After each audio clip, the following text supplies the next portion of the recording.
గతంలో కూడా రంగనాథ్ పైన చాలా విమర్శలు వచ్చాయి.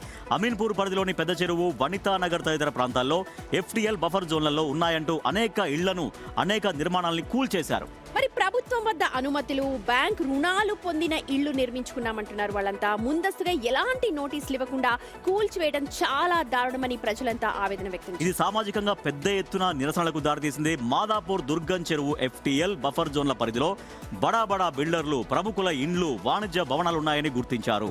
కొందరు ప్రముఖులకు నోటీసులు ఇవ్వడం, మరికొందరికి నిర్మాణాలపై చర్యలు తీసుకోవడంలో పక్షపాతం చూపిస్తున్నారు అన్న ఆరోపణలు విపక్షాల నుండి తీవ్రంగా వస్తూ ఉన్నాయి. గండిపేట, హిమాయసాగర్ జంట జలాశయాల ప్రాంతాల్లో నిర్మించిన పలు లగ్జరీ ఫామ్ హౌజులు, విల్లాలు, కన్వెన్షన్ హాళ్లను హైడ్రా కూల్చేసింది.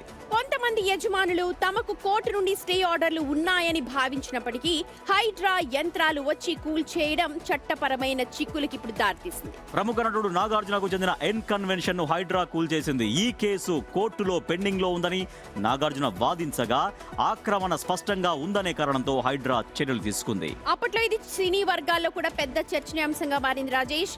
ఎందుకంటే హైడ్రా వివాదాల్లో ప్రధానంగా 3 ప్రశ్నలు వినిపిస్తూ ఉన్నాయి. ఫస్ట్, మున్సిపల్ చట్టాల ప్రకారం 15 రోజుల సమయం ఇవ్వకుండా కొద్ది గంటల వ్యవధిలోనే కూల్చివేతలు చేపట్టడం అనేది ఫస్ట్. ఇక రెండోది మనం చూస్తే ఆక్రమిత స్థలాల్లో నిర్మాణాలకు అనుమతులు ఇచ్చిన అధికారులపై చర్యలు తీసుకోకుండా కొనుగోలు చేసిన సామాన్యులను శిక్షించడం ఎంతవరకు న్యాయం?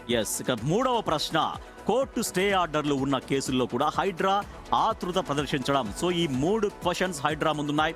ఎందుకంటే హైడ్రాను అందరూ వెల్కమ్ చేయొచ్చు. ఎప్పుడు వెల్కమ్ చేయాలంటే అందరికీ సమన్యాయం పాటించినప్పుడు మాత్రమే హైడ్రా కొంత పాజిటివ్ ఉంటుంది. ఇప్పుడు హైడ్రా విమర్శలు ఎదుర్కొంది, రంగనాథ్ విమర్శలు ఎదుర్కొన్నాడు, కొంతవరకు ప్రశంసలు అందుకున్నప్పటికీ కూడా విమర్శలే ఎక్కువగా హైడ్రా మూటగట్టుకుంది మాత్రం వాస్తవం కదా. మరి ఏం